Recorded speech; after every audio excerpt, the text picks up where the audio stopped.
Elle pense que l'herbe est plus verte ailleurs. C'est souvent ce qu'elle se dit juste avant de partir. Mais elle ne voit pas ce que toi, tu vois. Elle croit que sa décision de te quitter est un pouvoir, une victoire. Elle pense que le monde va l'applaudir, que les options vont pleuvoir, que la vie va lui ouvrir les bras sans condition. Mais voici la vérité brutale, mec. Le monde ne la traite pas comme toi tu l'as traitée. Trop d'hommes aujourd'hui pensent qu'une femme qui s'en va est automatiquement en train de monter en gamme. Faux.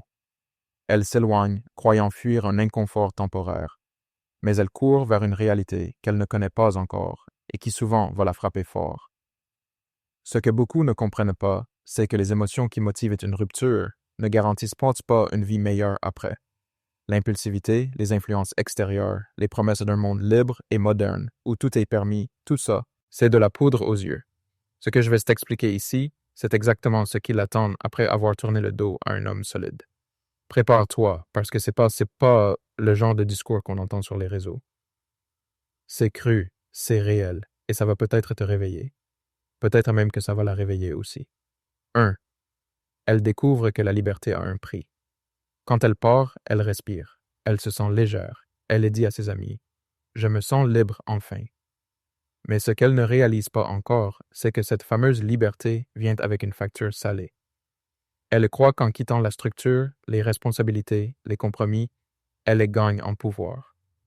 Ce qu'elle oublie, c'est que ce même pouvoir repose sur la stabilité que tu lui offrais. Un toit, une écoute, une direction. Même si ce n'était pas parfait, c'était réel. Une fois seule, elle commence à tout gérer elle-même. Pas juste l'appartement, le boulot, les factures, non. Je parle de l'énergie émotionnelle. Elle doit filtrer des messages non sollicités, se méfier de chaque sourire dans la rue, faire attention à chaque homme qui propose un verre innocent. Il n'y a plus de protection, il n'y a plus de filtre, elle est exposée. Et là, elle comprend que cette liberté qu'on lui a tant vendue, c'est en fait une charge. Oui, elle peut sortir quand elle veut. Mais sortir pourquoi? Des soirées éphémères, des conversations superficielles, des hommes qui veulent en juste consommer et disparaître. Je vais être clair, mec. Beaucoup de femmes qui quittent un homme stable et aimant pour se retrouver finissent par se perdre. Parce qu'elles n'ont pas anticipé le vide après le bruit. Ce vide, il ne fait pas de bruit au début, mais il devient pesant. Il devient lourd à porter la nuit. Un jour, elle te croise dans la rue. Elle est bien habillée, maquillée, sourire forcé. Toi, t'es calme, posé. Tu ne dis rien, tu la regardes, et dans ses yeux, tu vois ce qu'elle ne dira jamais. Elle regrette, pas juste de t'avoir quitté, mais d'avoir cru que la liberté viendrait sans douleur, sans conséquence. La liberté sans direction, c'est juste du chaos élégant, et c'est ça qui l'attend. 2. Le marché ne l'attend pas avec des fleurs. Quand elle part, elle pense qu'un nouveau monde l'attend. Elle croit que les hommes vont se battre pour elle, que l'amour va frapper à sa porte dès qu'elle sera disponible. Mais voici la vérité qu'on ne dit jamais à voix haute. Le marché ne l'attend pas. Il la trie, il l'analyse, il la juge. Toi, tu la regardais avec le cœur. Tu connaissais ses imperfections, ses insécurités, son passé, et pourtant, tu restais. Le marché, il n'a ni patience, ni mémoire, ni pitié. Il regarde ce qu'elle offre maintenant, juste maintenant. Pas ce qu'elle a donné hier, pas ce qu'elle promet demain. Ce qu'elle découvre très vite, c'est que la concurrence est féroce. Il y a des femmes plus jeunes, plus stratégiques, plus conscientes des règles du jeu. Et ce jeu, il est brutal. Il ne récompense pas le romantisme. Il ne récompense pas l'expérience. Il récompense l'adaptation. Les applications de rencontres, c'est le théâtre de l'illusion. Beaucoup de matchs, très peu de respect, beaucoup de likes, zéro intention sérieuse. Elle passe d'un homme à un autre, pensant que chaque prochain sera mieux. Mais tout ce qu'elle rencontre, ce sont des versions plus froides, plus détachées, moins investies. Elle finit par comprendre qu'être de nouveau sur le marché ne signifie pas être choisi. Ça signifie être évalué, testé, puis souvent ignoré. Toi, tu avais fait un choix réel. Tu l'avais mis au centre. Tu l'avais intégré à ta vie. Les autres, ils veulent juste voir si elle rentre dans leur emploi du temps. Alors elle commence à se poser des questions. Pourquoi c'est si difficile maintenant? Pourquoi je me sens invisible? Parce que ce n'est pas toi qui étais le problème. C'est le fantasme qu'elle avait du monde après toi. Le marché ne l'attendait pas avec des fleurs. Il l'attendait avec des filtres, des critères, des comparaisons. Et ça, c'est un choc qu'elle n'avait pas prévu. 3. Les hommes d'aujourd'hui ne donnent plus sans raison. Elle pensait qu'après toi, ce serait plus simple, que les hommes allaient la traiter comme une reine juste parce qu'elle est elle.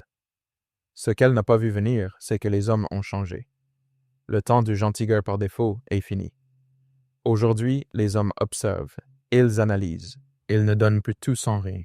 Ils ont vu trop d'histoires finir dans l'ingratitude, trop de sacrifices ignorés, trop de loyauté rendue avec du mépris. Résultat, ils se protègent. Elle arrive avec ses attentes. Dîner, attention, énergie, affection. Mais elle se rend vite compte que tout est conditionnel maintenant. Ce n'est plus automatique. Elle doit mériter ce qu'avant elle recevait gratuitement. Et ça, c'est un choc. Elle entend des phrases qu'elle n'entendait jamais avec toi. On verra. Je ne veux rien de sérieux. Tu me plais, mais je ne suis pas prête à m'engager. Et là, elle commence à se poser des questions. Est-ce moi? Est-ce lui? Pourquoi ce froid? Pourquoi cette distance? Non, ce n'est pas personnel. C'est structurel. Les hommes ont compris la leçon. Ils ne veulent plus être les sponsors émotionnels, financiers ou psychologiques de femmes qui ne les respectent pas. Elle regarde autour et elle voit, la majorité des hommes ne sont pas dans une course pour plaire. Ils construisent en leur vie, leur carrière, leur paix. Si elle veut entrer dans leur monde, elle doit apporter quelque chose de réel, pas juste une présence décorative. Et ce qu'elle réalise lentement, douloureusement, c'est que toi, tu étais peut-être le dernier homme à avoir donné sans compter, sans stratégie, sans calcul. Et ça, elle ne le reverra peut-être jamais. 4. L'attention gratuite commence à disparaître. Au début, elle est inondée de likes, de commentaires, de regards. Elle se dit « Je suis encore dans le jeu, je plais, je suis désiré. » Mais ce qu'elle ne comprend pas, c'est que cette attention n'a aucune profondeur. C'est du volume, pas de la valeur. L'attention gratuite, c'est comme des bonbons, sucrés mais sans nutrition. Et plus le temps passe, plus elle s'en rend compte. Ce n'est plus de l'admiration, c'est de la consommation visuelle. Une femme parmi des centaines qu'on like sans s'attacher. Et voici la partie que beaucoup refusent de voir. Cette attention commence à se tarir. Petit à petit, subtilement. Elle ne reçoit plus autant de messages, moins de regards dans la rue, moins de réponses aux stories. Elle passe de priorité à option, de fascination à habitude. Pendant ce temps-là, toi, tu progresses. Tu gagnes en calme, en énergie, en clarté. Tu ne regardes plus en arrière, et ça pique. Parce que pendant que son rayon d'attraction diminue, le tien augmente. Et c'est là que j'ai un message pour toi, frère. Réveille-toi. Tu n'étais pas moins attirant. Tu étais juste trop concentré sur elle pour t'en rendre compte. Pendant que tu lui donnais toute ton énergie, elle croyait que c'était son standard. En fait, c'était ton effort. Maintenant qu'elle est dehors, elle doit mériter ce qu'elle avait gratuitement. Et ce n'est pas un monde qui récompense le passé, c'est un monde qui juge le présent. Alors si tu es encore en train de ruminer, d'attendre son retour, arrête. Elle est déjà en train de sentir ce que le monde lui réserve. Et ce n'est pas du confort. C'est de la compétition, du silence, de l'indifférence. Et c'est nouveau pour elle. Elle voulait l'attention, elle l'a eue. Mais maintenant, elle va devoir vivre avec le fait que cette attention n'est plus garantie. 5. Les anciennes amies ne sont pas des soutiens. Quand elle part, elles sont toutes là. T'as bien fait. Tu mérites mieux. Vis pour toi maintenant. Elle l'encourage, la pousse, lui promettent qu'une nouvelle vie l'attend. Mais ces mêmes copines qui crient fort au début, où sont-elles quand ça devient réel? Parce que dès que la solitude s'installe, dès que les émotions reviennent, dès que les soirs deviennent longs, elles disparaissent, trop occupées, trop dans leur propre drame, ou tout simplement pas concernées. Ce n'était pas de l'amitié, c'était de l'euphorie collective. Et voilà la vérité qu'elle comprend trop tard. Personne ne va porter sa décision à sa place. Elle a quitté un homme réel pour suivre des idées, des promesses, des encouragements temporaires. Mais quand les conséquences arrivent, elle est seule. Toi, tu l'avais choisi, tu la portais dans les moments difficiles, tu étais son pilier. Pas juste son partenaire, mais sa base. Ses copines, elles sont passagères. Certaines sont même jalouses ou contentes de ne pas l'avoir réussi là où elles ont échoué. Ce qui choque le plus, c'est que certaines de ses soi-disant amies vont même l'envoyer vers des situations toxiques, des aventures inutiles, juste pour ne pas qu'elle réalise qu'elle aurait dû rester avec toi. Et quand elle commence à leur dire « il me manque », elles répondent « non, tu vaux mieux que lui ». Mais au fond, elle sait, ce n'était pas toi le problème. c'est qu'elle a écouté des gens qui n'allaient jamais subir les conséquences de ses choix. Toi aussi, retiens ça. Tout le monde n'est pas son ennemi, mais tout le monde n'est pas son allié. Certaines l'ont poussé à partir non pas pour son bien, mais pour se sentir mieux dans leur propre chaos. Et maintenant, elle ne peut plus revenir vers elle avec ses regrets, parce qu'elle ne voulait pas entendre qu'elle s'est trompée. Elle veut juste valider leur propre choix à travers les siens. 6. Elle devient une parmi tant d'autres. Quand elle était avec toi, elle avait une place. Unique, identifiée, chérie. Elle était ta femme. Pas une option, pas un numéro, une priorité. Mais maintenant, elle est dehors, dans un monde où personne ne la connaît. Et là, elle découvre un truc brutal. Elle n'est pas spéciale. Pas parce qu'elle a moins de valeur, mais parce que le monde ne prend pas le temps de la découvrir. Les hommes qu'elle rencontre volant de la surface la jugent en 10 secondes. Et ensuite, ils passent à la suivante. Swipe, nouvelle fille, nouveau visage, même discours. Elle croyait que son expérience, sa personnalité, son vécu feraient la différence. Non, pas ici. Ici, on aime vite, on oublie plus vite encore. Et ça commence à lui faire mal, parce qu'avec toi, elle était vue, entendue. Tu savais quand elle mentait avec ses yeux. Tu savais ce que signifiait son silence. Tu la comprenais sans parler. Mais maintenant, personne ne la regarde vraiment. On l'observe, on la scanne, on la classe. Elle croyait entrer dans un monde où elle allait être désirée comme jamais. En réalité, elle est entrée dans un système où elle est remplaçable. Et ça, c'est l'un des chocs les plus puissants pour une femme qui a connu la constance, la loyauté, la stabilité. Toi, tu l'avais placée au centre. Eux, ils la mettent en file d'attente. Elle devient celle du mardi, ou celle qu'on appelle quand on s'ennuie. Mais le pire, c'est quand elle voit que toi, tu ne la remplaces pas comme ça. Tu avances, mais sans courir. Tu ne cherches pas à remplir un vide. Tu bâtis, tu montes en qualité. Et ça, elle le sent, elle le voit. Et c'est là que les regrets commenceront à s'installer. Ce qu'elle a perdu, ce n'est pas juste un homme. C'est le privilège d'être unique dans les yeux de quelqu'un qui la connaissait vraiment. Sept, les standards qu'elle avait pour toi, ils l'écrasent maintenant. Quand elle était avec toi, elle avait des exigences, beaucoup. Tu devais être attentif, ambitieux, romantique, stable, disponible. La liste était longue. Et toi, tu faisais de ton mieux. Pas toujours parfait, mais présent.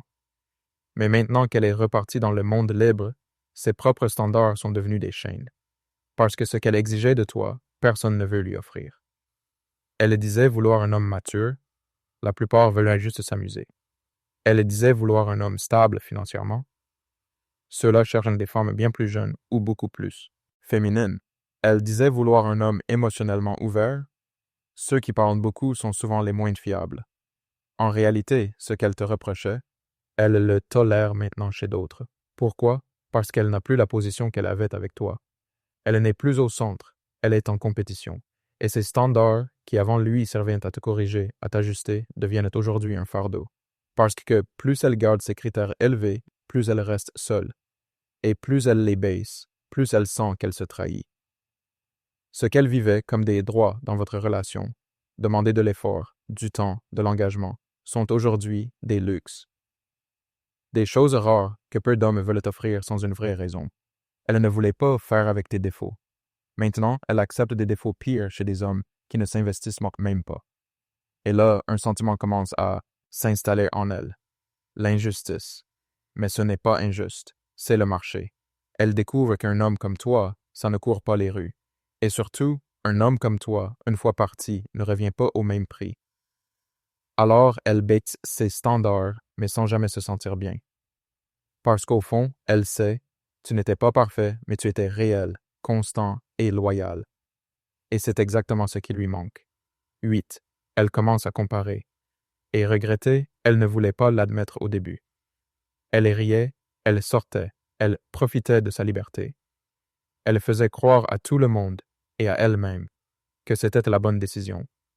Mais plus le temps passe, plus les masques tombent, et dans le silence, dans les moments où personne ne regarde, elle compare. Elle compare le toi qu'elle a quitté avec les hommes qu'elle découvre. Et le résultat, ça la trouble. Tu écoutais vraiment. Eux, ils répondent avec des messages automatiques. Tu faisais attention aux détails. Eux, ils oublient son prénom au bout d'une semaine. Tu avais des défauts, oui, mais tu étais constant, prévisible dans le bon sens. Eux, ils disparaissent dès que quelque chose ne les arrange plus. Et là, ça commence à la travailler. Pas une fois, souvent. Dans sa tête, elle repasse vos moments. Pas forcément les meilleurs, juste les vrais, quand tu la soutenais même quand elle doutait de toi. Quand tu faisais l'effort de comprendre son langage, quand tu t'énervais, mais que tu restais, et elle se rend compte que ces choses-là, ces petites marques de solidité, sont en train de disparaître de sa vie. Elle avait cru que tu étais remplaçable. Maintenant, elle voit que non, elle ne veut pas forcément l'admettre. Mais le regret s'installe doucement. Pas bruyant, juste présent. Et toi, t'es là, t'as avancé. Pas forcément avec quelqu'un d'autre, mais avec toi-même. Tu n'es plus l'homme qu'elle a quitté. Tu t'es renforcé. T'as compris ta valeur. Et c'est ça qui lui fait le plus mal. Pas que tu lui manques, mais que tu ne l'attendes plus. Parce que le regret n'est pas toujours bruyant. Il peut juste être une pensée qui revient encore et encore. J'avais quelque chose de vrai, et je l'ai laissé partir. 9. Son pouvoir de séduction a une date d'expiration. Elle pensait qu'elle aurait toujours l'avantage, qu'elle pourrait toujours attirer, séduire, choisir. Mais la vérité est crue. Le temps n'attend personne. Et dans le monde de la séduction, les règles sont dures, surtout pour celles qui pensent que leur jeunesse est éternelle. Au début, tout le monde la regardait. Elle entrait dans une pièce, les têtes se tournaient. Elle pensait que ce pouvoir durerait toujours.